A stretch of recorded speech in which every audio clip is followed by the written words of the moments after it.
আসসালামু আলাইকুম। বর্তমান সময়ে জিরো অলিম্পিয়াড একটা আলোচিত বিষয় এবং আলোড়ন সৃষ্টিকারী বিষয়। তবে এই জিরো অলিম্পিয়াডে অনেকে প্রশ্ন করছে জিরো অলিম্পিয়াড বিষয়টা বোঝে নাই, বা জিরো অলিম্পিয়াডটা কেন, বা জিরো অলিম্পিয়াড নামটা কিভাবে আসলো, বা কেন, মানে জিরো অলিম্পিয়াডের যে মুখ্য বিষয়টা সেটাই তারা বুঝছে না। এই ধরনের কোয়েশ্চেন যারা করছেন তাদের জন্য আমি বলতে চাই সংক্ষেপে, জিরো অলিম্পিয়াড হচ্ছে আমাদের দেশে যে অন্যান্য অলিম্পিয়াড গুলো হয় না, robot olympiad, math olympiad, physics olympiad, zero অলিম্পিয়াডও ঠিক তেমনই, তবে কিছুটা ভিন্নতা আছে অন্যান্য অলিম্পিয়াডের থেকে। সেই ভিন্নতাগুলো পরে বলছি। আমরা কি করি, আমরা ম্যাথ অলিম্পিয়াড দিই, ফিজিক্স অলিম্পিয়াড দিই, সেগুলো কিন্তু ফাইনালে সীমাবদ্ধ হয়ে যায়। আমরা প্রথমে অনলাইন রেজিস্ট্রেশন করি, তারপর অনলাইনে আমরা এক্সাম দিই, সেখান থেকে সিলেক্ট করে আমরা আঞ্চলিক পর্যায়ে পরীক্ষা দিই, আঞ্চলিক থেকে আমরা জাতীয় পর্যায়ে যাই, সেখান থেকে আমরা আন্তর্জাতিক পর্যায়েও আমরা যেতে পারি। যে অলিম্পিয়াডটা ঠিক তেমনই, আমাদের প্রথমে অনলাইন রেজিস্ট্রেশন করতে হবে, তারপর আমরা ধাপে ধাপে আমরা গ্র্যান্ড ফিনালে পৌঁছাবো। তবে অন্যান্য অলিম্পিয়াডের সাথে তাহলে এর ভিন্নতাটা কোথায় বা পার্থক্যটা কোথায়? পার্থক্য তো অবশ্যই আছে। অন্যান্য অলিম্পিয়াডের সাথে এই জিরো অলিম্পিয়াডের পার্থক্য হচ্ছে, জিরো অলিম্পিয়াড ফাইনালে, আমরা যখন ফাইনালে যাবো 8 ফেব্রুয়ারি ঢাকা বিয়াম অডিটোরিয়ামে, তখন কিন্তু এই জিরো অলিম্পিয়াড শেষ হয়ে যাবে না, কিন্তু আদার যে অলিম্পিয়াড গুলো আছে যেমন ম্যাথমেটিক্স অলিম্পিয়াড, সেগুলো কিন্তু ফাইনাল যে অনুষ্ঠান হয় সেই ইভেন্টের পরেই কিন্তু সেই বছরের মতো কার্যক্রম শেষ। তবে জিরো অলিম্পিয়াডের বিষয়টা এমন হবে না, সারা বছর ধরে জিরো অলিম্পিয়াডের বিভিন্ন কার্যক্রম চলতে থাকবে।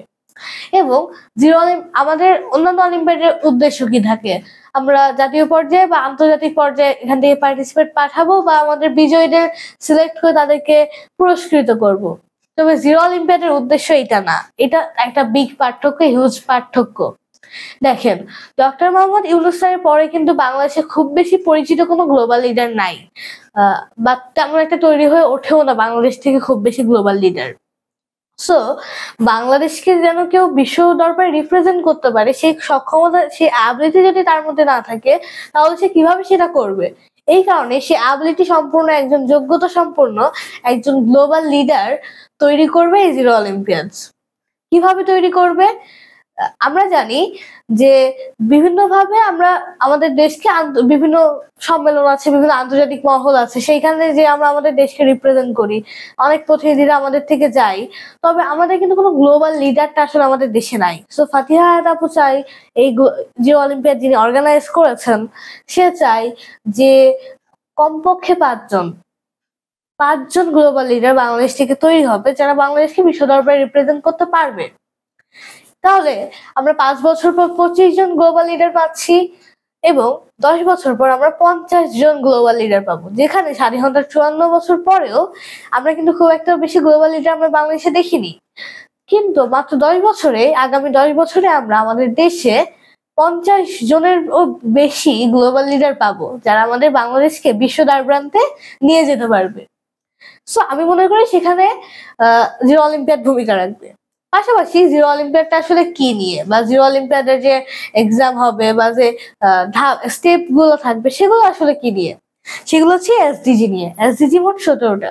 2015 সালে 2015-এ ইউনাইটেড নেশন কর্তৃক একটা ঘোষণা দেওয়া হয়, পুরো বিশ্ব 17টা সাস্টেইনেবল ডেভেলপমেন্ট গোলস এগুলোকে বলা হয়। 17টা এসডিজি আছে। এই 17টা গোল বিশ্ব অর্জন করতে চাই 2030 সালের মধ্যে, আগামী 5 বছরের মধ্যে। এই 2025 থেকে এই আমাদের 25 সাল পড়ে গেছে 30 সাল, এই 5টা বছরের মধ্যে পুরো বিশ্ব এসডিজি গুলোকে অর্জন করতে চাই, এই গোলস গুলোকে পূরণ করতে চাই। এবং এসডিজি গুলো আসলে কি, বা এসডিজি বলতে সাস্টেইনেবল ডেভেলপমেন্ট গোলস কে বোঝায়। সাস্টেইনেবল মানে বহুমুখী, মানে এই যে এসডিজি গুলো, এগুলো কিন্তু একটা অন্যটার সাথে সম্পর্কিত। আপনি যখন একটাকে জিরো করতে যাবেন, তখন কিন্তু অবশ্যই অন্য একটাকে জিরো করতে হবে। আর পাশাপাশি জিরো অলিম্পিয়াডের নামটা কেন, বা এই অলিম্পিয়াডের সাথে এসডিজি সম্পর্কটা কি?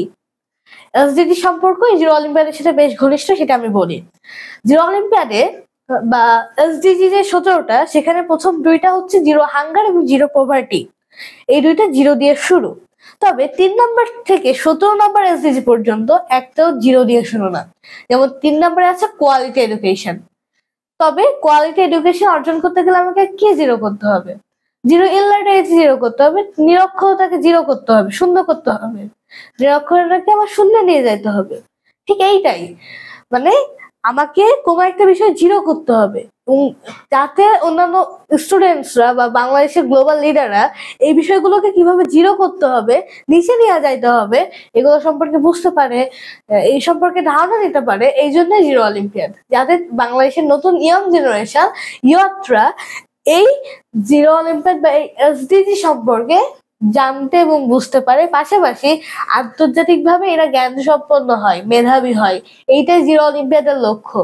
সো আমরা যারা জিরো অলিম্পিয়াডে অর্গানাইজ পার্টিসিপেট করতে চাই বা আমরা গ্লোবাল লিডার হিসেবে উঠে আসতে চাই, সো তারা, আমি মনে করি তাদের জিরো অলিম্পিয়াডে পার্টিসিপেট করা উচিত, রেজিস্ট্রেশন করা উচিত। সো এখন কি করা যায়?